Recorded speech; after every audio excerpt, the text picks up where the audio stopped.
Team List Tuesday, Vegas, baby. We are finally here, and it's just dawned on me that it's real, and we have to make decisions by this Sunday, and it's exciting.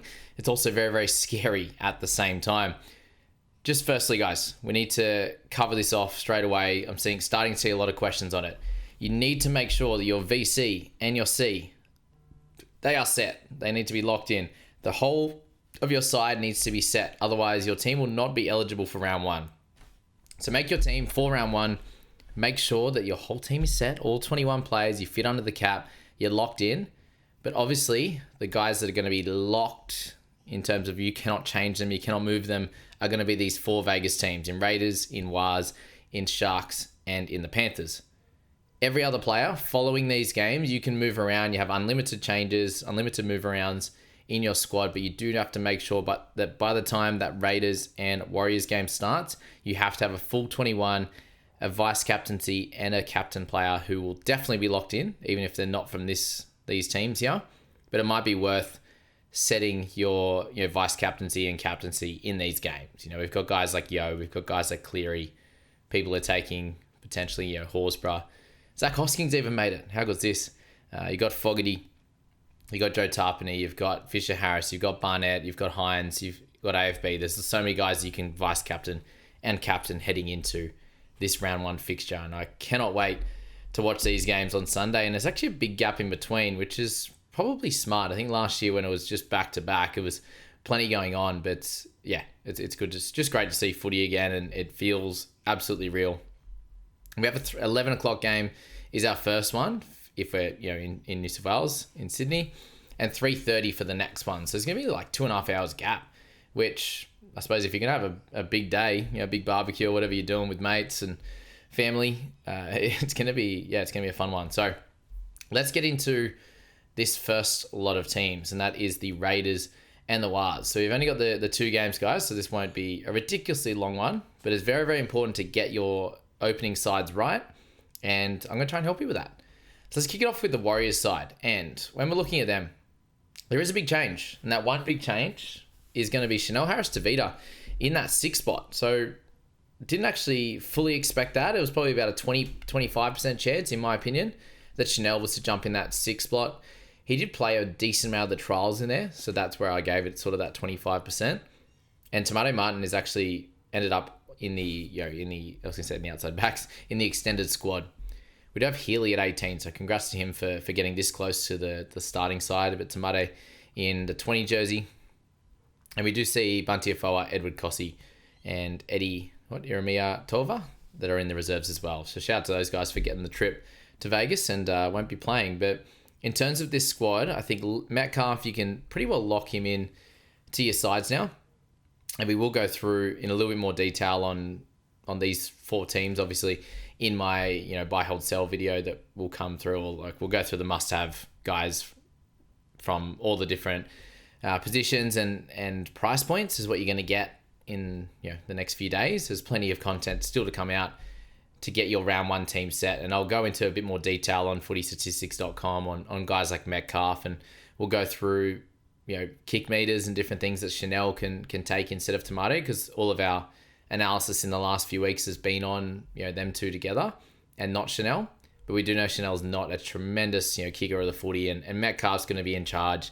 He's going to be goal kicking, and we still don't see a Tanner Boyd available in this side. So that's the only thing at the moment. We know that Metcalf's definitely got the spot over Tomato, and it's not going to hurt him having with having Chanel in the side. It's just going to be what happens when Tanner eventually enters the fray and enters this 21, 23 man squad that they've got there. So that's the only kind of worry on Metcalf. I think he has tremendous value, goal kicking in general play, and running this side, which I think will be a fairly strong battle between these two teams. Taintul Picky ends up on the wing, and that's very interesting, but the price is a bit frustrating. Given he's in the mid 400s, it's very, very hard to select someone like Tane, even with the skills that he does possess. But I think he's going to be very helpful for them on the right-hand side. And I think that's great for someone like Metcalf as well, who's going to be, sweeping side to side, but is going to be a little bit more right-hand dominant there. And then Chanel's going to be on that left-hand side, who gets Roger Tuivasa-Sheck, and he gets Adam Pompey. So speaking of that right-hand side as well, having Ale Leataua is awesome for Metcalf as well. And it does look like we'll probably see Capewell on that left and Niokore on the right in the edges. And we weren't sure if we were going to see, although we did find out that Mr. Laban isn't actually over there. So on that standpoint, we weren't expecting him in today when we were talking about it. And we do see Niokore there, which was the 80-90% chance of that one happening. And in terms of cover on the bench for the edges, we should see Halasima come on and play probably 20 or so minutes on that edge. And now this is the most important part, is going to be sorting out these forwards, because the forwards and 9 with Fisher Harris, Barnett and Egan, it's all set. Capewell's set on that edge, and then Aaron Clark does get the 13 role, which was expected at this point, and allows Dylan Walker to go back to that 45 to 50 minute role off the bench, coming through the middle where he was very, very important. The worry here with this side for the forwards is the fact that there's no Freddie Lussick, there's no Samuel Healy. So with Freddie not there, he's not even in that look in at all. So Healy is a chance of making this team at some point. But they do have Aaron Clark that could deputise at 9 if it happened to end up being that way. And he doesn't score as well there, just for one. But if you're looking straight at this interchange, we're looking at where we can get some minutes. So Murata Niokore, you'd expect probably 20 minutes to come off him. And that goes straight to Halasima. So we'll lock him away at about a 20 to 25 minute type of guy. You got Valmarga, who ends up on that bench, which is what we thought. Probably expecting him to be around that 30 minute mark at this point, and Jackson Ford to be somewhere between that 35 to 50. It's a pretty large scale, but we do have to find minutes somewhere. And I think Barnett, you could probably lock him in for 60 to 65. So leaving 15 to 20 available there. We've got 20 available from Niokore. We've got 20 to 25, I'd say, available from Fisher Harris, and you're sitting somewhere around that 30 odd from Clark. And we've got Walker to take, let's say, 50.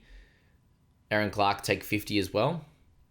So you take the 30 from that, he can play the rest of the minutes at lock, which will be cool. I expect Egan to go pretty close to that 80 mark. You got the 20 minutes there, or close to it, from Barnett, which I think is where Walker can get the other minutes from that one. And then Jackson Ford's going to have to find some minutes somewhere as well. So when you look at that, Ford can only take minutes from Fisher Harris and his 20 to 25. So where's the rest of the minutes going to come from? That's the big one. So you look at these guys, Fisher Harris, Barnett and Clark. They're all likely, and people are expecting them to be massive minute guys. But you do have Walker and Ford, who are going to be pretty decent middle forwards that are going to get minutes. It's not like they're sitting on the bench and they're going to play 15, 20 minutes either. Valmarga, does he end up playing 20 minutes? Probably. So in that case, he can't get to 30. Ford, is he going to be a 30 to 40 minute guy? Maybe, but still, I couldn't even get him to over 30 with the minutes that I was giving to Fisher Harris and Barnett and Aaron Clark. So does Walker go down to 40 minutes? I'm not sure. It feels like there are a lot of questions with this pack, and Barnett feels like the safest for massive minutes, and then Fisher Harris seems pretty safe for 50 minutes. Aaron Clark does not feel safe for 50. There's no way that he plays more minutes than Fisher Harris and Barnett, in my opinion. I don't think Walker gets more minutes than Fisher Harris and Barnett. So it has to be split between these guys, and they do have to find some middle minutes. So I find it very, very tough for Aaron Clark to be a clear buy at his price. I think he could definitely work out. I think Fisher Harris is pretty safe. I think Barnett is pretty safe in that situation. We don't want to look at Capewell or Niokore. I think where you get some extra minutes is if Kurt Capewell wasn't to be the 80-minute guy. But I'm very much expecting him to be in that big minute role. So to round it out, I think all of these guys, like Clark, Valmarga, you probably don't want to take. I find it a little bit difficult to see enough minutes at this point, and he's only a tick under 300k. I think Fisher Harris will be a pretty safe buy. I think Barnett will be a pretty safe buy. But can we get really good purchases out of this side? I'm not sure, apart from Luke Metcalf. And I do think Leataua is going to be awesome this year at centre, but he's very expensive as well to kick off the year. He'll be fun. Roger on the wing, I think, is going to be a little bit better scoring-wise, but probably only a couple of points of value, up to 5 maybe at best.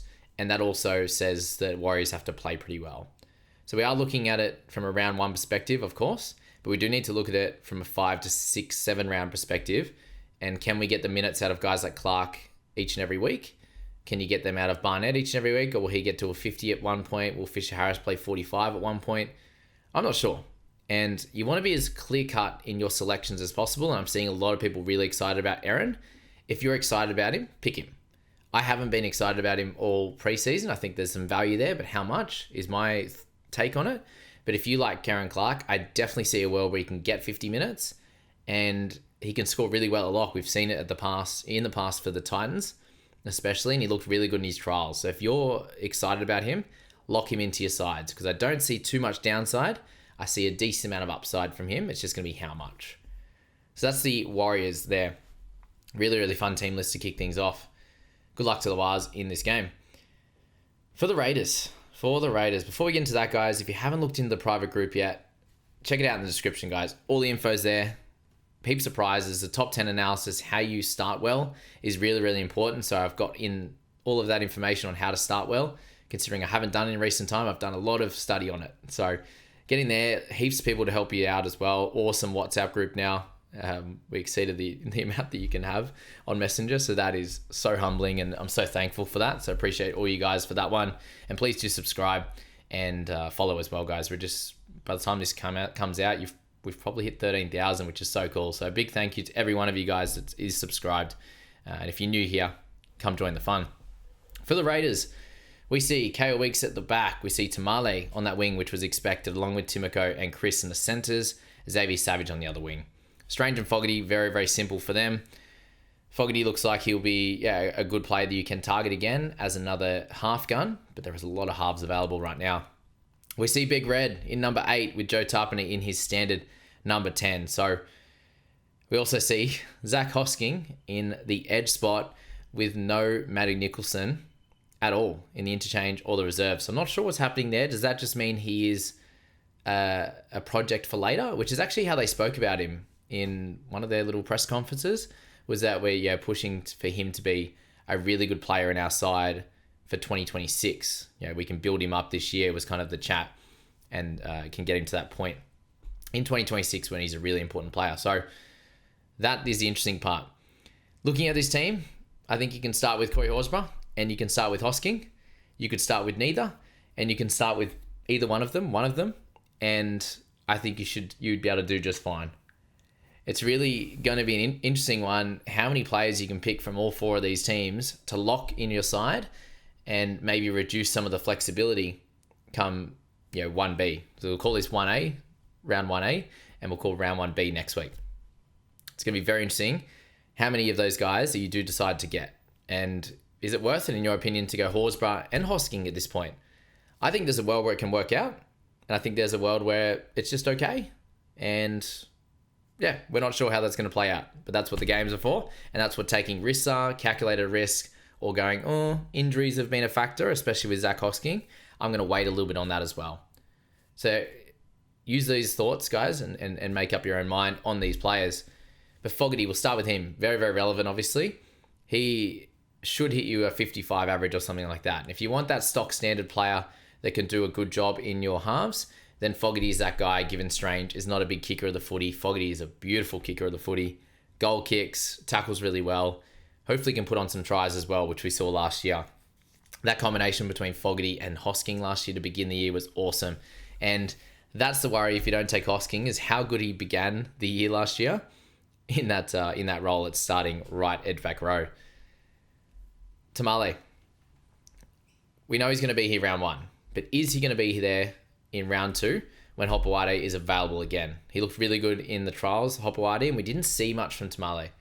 We know he has a really fantasy relevant game. He was able to average up close to 50 in his New South Wales Cup starts, and that was awesome. Is he going to be a guy that you can slot into your side, that you can put in the loop slot and do some fun things around it? I think he definitely can. There is some risk involved in it, but when someone has a fantasy friendly type of game, which means they're good runners of the footy, they get tackle breaks, they score tries, that's what you want from a winger in our game. Comes over from the Dragons and there's a lot of good raps on him. So I'm excited to see Sevilio play.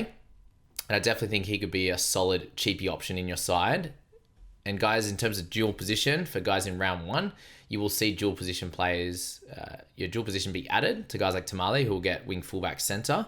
You'll see that tomorrow most likely, unless it's later tonight, but usually it's on Wednesday. After team list is when they lock in all those DPPs. Let's actually go to Tom Starling while we're here. Tom Starling and Owen Paddy. It turns out that is the exact combination that we ended up getting. And I find these two the most important teams to actually look through. And then we did get some bombshells in the Panthers one as well, but we'll get to that very soon. But I thought these two were very, very relevant sides with guys that you could, they're not highly owned players, but there's definitely guys that you can take in these sides. And Starling's one of them. How many minutes do we expect Owen Paddy to get as a youngster in Vegas? There's a really good thought put up by Mitch last night in that video that we did on the cheapies. We got to him right at the bottom. He spoke about Starling as well. We had the 3 to 400k guys and then 300k and below. So make sure you do check those out once you've watched this video. So thanks for watching all of them. With Starling, if he can get 65 minutes, he's a tremendous pick. We know that. But do you have that kind of funds available at that 450k mark or so to get someone like that in when you don't know how many minutes someone like Paddy's going to get? He could get 15. He could also get 30. We don't know. Starling is pretty good in sort of 50 odd minutes, especially when he's fresh to start the year. We know he's going to tackle his heart out. Is there a chance he gets 65 and he's a really, really good pick? Yes. The answer is yes, but will you take it? That's going to be the big question here. Huddy Young, Morgan Smithies, what about the scuffle with what inflatable bats is what they had? What's that? Inflatable bats, and they fell onto the emergency button. So nice work, boys. Appreciate that and those efforts out there. Well, let's go to their forward pack, which is what's important here. We have Corey Horsburgh and we have Joe Tarpany. They're going to kick things off for this side with Josh Papali'i on the bench. And that's where your experience is, in Papali'i, in Tarpany, in Horsburgh, in your middles. All right. We have Hudson Young, who's very experienced on the left edge. Hosking, experienced enough, I suppose. He's been around for a good while. And then Morgan Smithies in the 13. So they do have a lot of good forwards, obviously. You've got guys like Trey Mooney that miss out on this side in number 19. But when I look at this interchange, I see minutes, not from the interchange, but from the starting guys. You look at Josh Papali'i, he's a guy that's heading into onto the back 9, that's for sure. No, he's in the back quarter of his career, Josh. And still a tremendous player, and I think he's going to be awesome in Vegas. But minutes-wise, can we expect him with Horsburgh back to get anywhere north of 45? North of 45. I was going to say 40, but let's say north of 45. I think that's a low percentage. In between 40 and 45, I think is pretty bang on, in my opinion. You have Ata Mariota, who is a middle forward as well. Simi Sasanga is an edge forward. So that's the worry with Zach Hosking early on. Is he going to come on and play some decent minutes and take away from Hosking? We know Hudson Young is an 80-minute back rower. Is Simi there as a guy that can cover center? Yes. Is he there as a guy to take some minutes off Hosking? 70% chance, I'd say. How many minutes is going to be the question. If there is an injury, Simi will go out into the back line, which I think is really good news for guys like Young and Hosking. But the question is going to be, when Hosking plays 70+ minutes, he's a jet. When he plays in the 60s or high 50s, not so much. But we know in the back of our minds what happened at the beginning of last year. He was incredible. Picked up a double in one game and got over 90, and his price went nuclear to kick off the year. So if you're not picking him, that is the worry that comes into your mind. Can he do that again? Maybe. But I do see minutes for their forward pack. You've got Tarpany, who's going to be 55. Let's go. Pretty bang on. He won't go over 60, unlikely in this game, unless we see extra time. Horsburgh, we know, can play big minutes, but it's usually in that 13 role. If we see Sasangi taking a few minutes off Hosking, let's say that that's the majority of where his minutes are going to come from, potentially a tiny bit through the middle as well. But with them having Owen Paddy on the interchange, we're not expecting there to be any more than 80 minutes played between Starling and Paddy as a group. We know Starling can move to 13, but I just think Starling's going to probably stick at that 65 in the 9 slot and probably come off, considering they do have a plethora of forwards available in Horsburgh, Tarpany, and Papali'i in the middle with Ata Mariota, who's a very good player as well. I think that they've got enough middles for him to just come off and just play the 80 between the two of those guys. So in that scenario, probably expecting Hosking about the 60, 65 minutes. Sasangi playing 15 or so on the edge or 20 potentially, and maybe a little bit through the middle. Atta, you're probably getting close to 30 minutes, 35 minutes out of him at this stage of his career. He's improving as well. Papali'i 40 to 45, which should leave 25 minutes from Tapine to give to those guys. I think Morgan Smithies probably sits around the 60 mark. He played 80 in games where they had injuries, or they didn't have Horsburgh. They had guys that they were missing. Hosking was injured at that point. They were playing Sasangi and these players on the edge. So Morgan probably goes to 60, which leaves a few minutes as well. And you've got Hudson Young as the lone 80-minute guy, which does mean minutes for Horsburgh, in my opinion. I think it's very, very reasonable to see him at 50. Can you see him at more than that?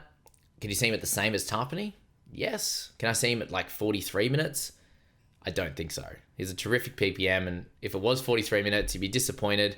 That's really low, and you still wouldn't lose money at that point. So Horsburgh, I think, is a decent punt that you can take.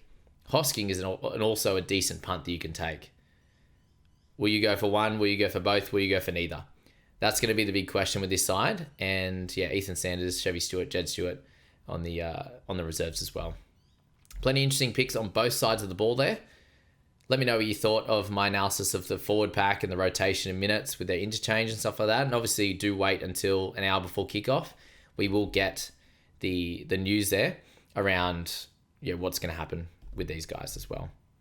All right, before we move on to the next game, guys, if you are a New Zealand resident, we've got an awesome free fantasy league for you where you can win a trip for two to 2026 Magic Round, which is awesome. So all you have to do is go into Full-Time Sports Bar, their Instagram, follow their account, type fantasy in their pinned post, and they will send you a code for the league, which is going to be good fun there. And it's a free league to get into.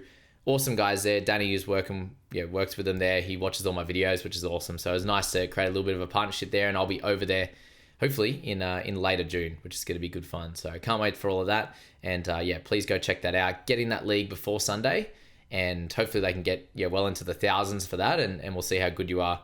You got to be the best by round 21. It goes into a head-to-head comp from there, and they'll have different things there throughout the year. If you live in the area, live close to Auckland there in New Zealand, then get around it, which is going to be good fun.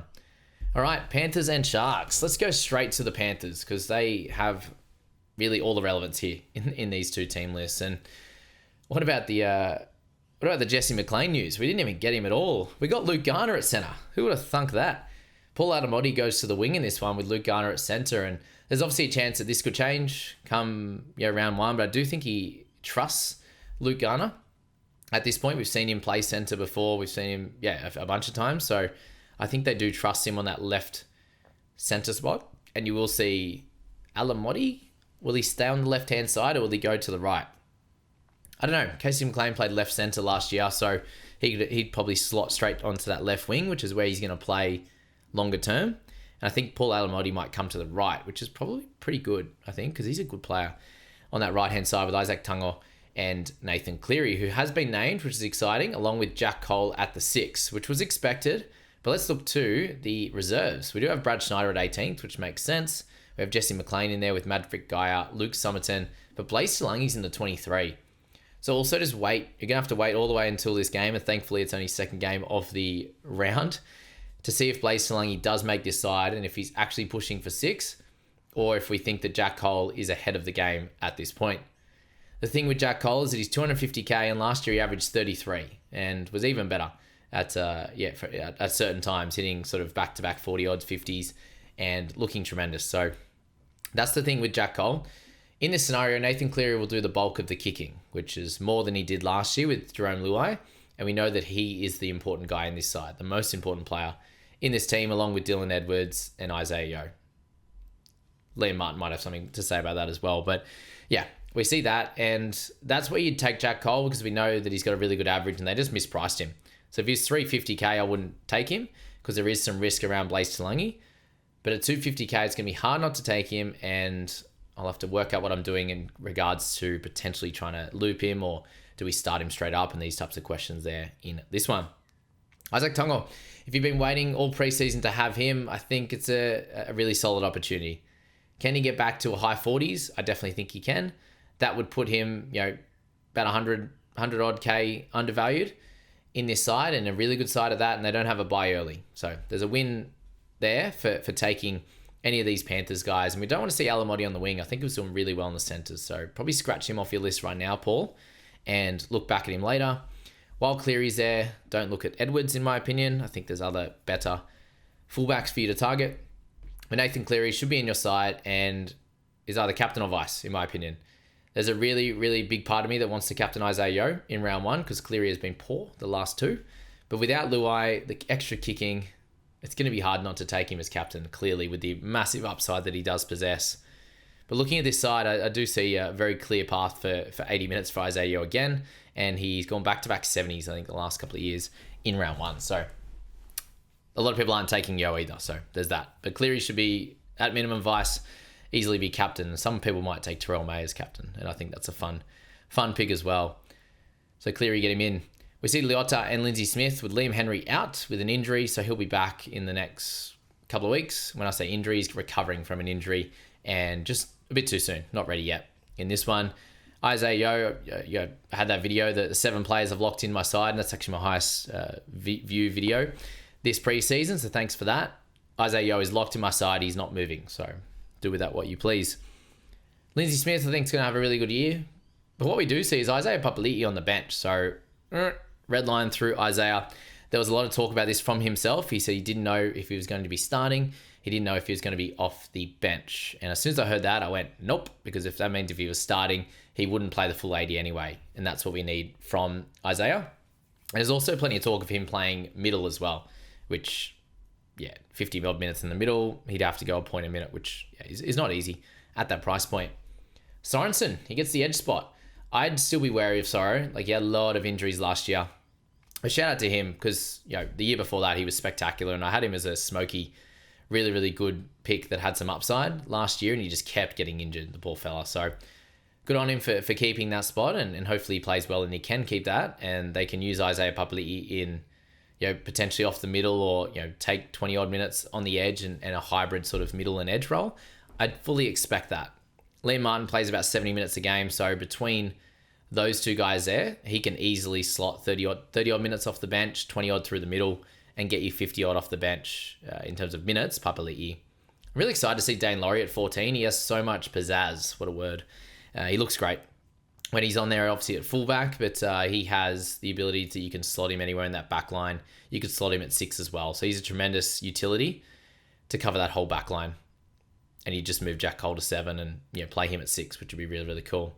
But Eisenhuth on the bench there, and you see Patea in the 17 as well. So I don't know enough about him, so I'll go back and do some checks before I do the video on my take of the cash cows. So if you haven't checked the last 2 videos, it's our panels checks, all the guys from the private group that have done really well, either last year for a few of them. Nicky was 111th, Mitch was 21st, and you had Scoop and Matt who were just outside the top 100, like me, the year before. So all those guys that were jumped on, heaps of good experience, and they're great players as well. So we got all their knowledge, and then this week is going to be about what I've got to bring to the table, which for a lot of you, you've been here for 5 years. Apparently you like what I say, so thank you very much for that one. But we'll find out a little bit more about Patea in that. So I got home from work and straight into this video, so thanks for that in this one. All right, Isaiah, I'm locking him in. Martin, Sorensen, don't look at those guys. Lindsay Smith, I think, will do well, but probably can't pick him. And I am Papali'i, we leave out. So that's the Panthers, and we move on to probably the easiest one of the 4, and that's the Sharkies. We do see Kennedy at the back with Stone Street there, which was expected. He scored so many tries last year. Every game basically scored a try or 2, and just puts him he's got a bit of value if he continues to score tries every game, but can we expect that? Look, in this team, probably, but maybe not against the Panthers. So I think it's not the best play to start for a guy needing attacking stats to be on your side. Oregon Kaufusi gets to start with Adam Fanua-Blake, so I'm excited to see this one in action, especially against the Panthers there. None of those guys have any value. We've got Nikora and Tig Wilton, and Wilton has definitely a little bit of value there. And it's the interchange that we did expect in Atkinson, Talakai, Hamlin, Uele, and Thomas Hazelton with Hatapua ending up in the reserves, and it's exactly, pretty well how we would have thought. He needs that one injury, pretty similar to the guys like Ben Takura. I think they're one injury away from being very, very relevant and getting some decent minutes. But at this point, Hamlin Uele, I think, is probably the last picked in this side. and they've got Atkinson that can cover so many positions. So it's a really, really good side on paper. They've been settled now for a while. They've just got Sione Katoa out injured. I'm interested in seeing how Hines and Trindle go together. I'll be leaving Hines out for round 1. We'll see how he goes against Panthers and over the first few weeks, and we'll make our decisions around him very, very quickly. But that's team list for round 1.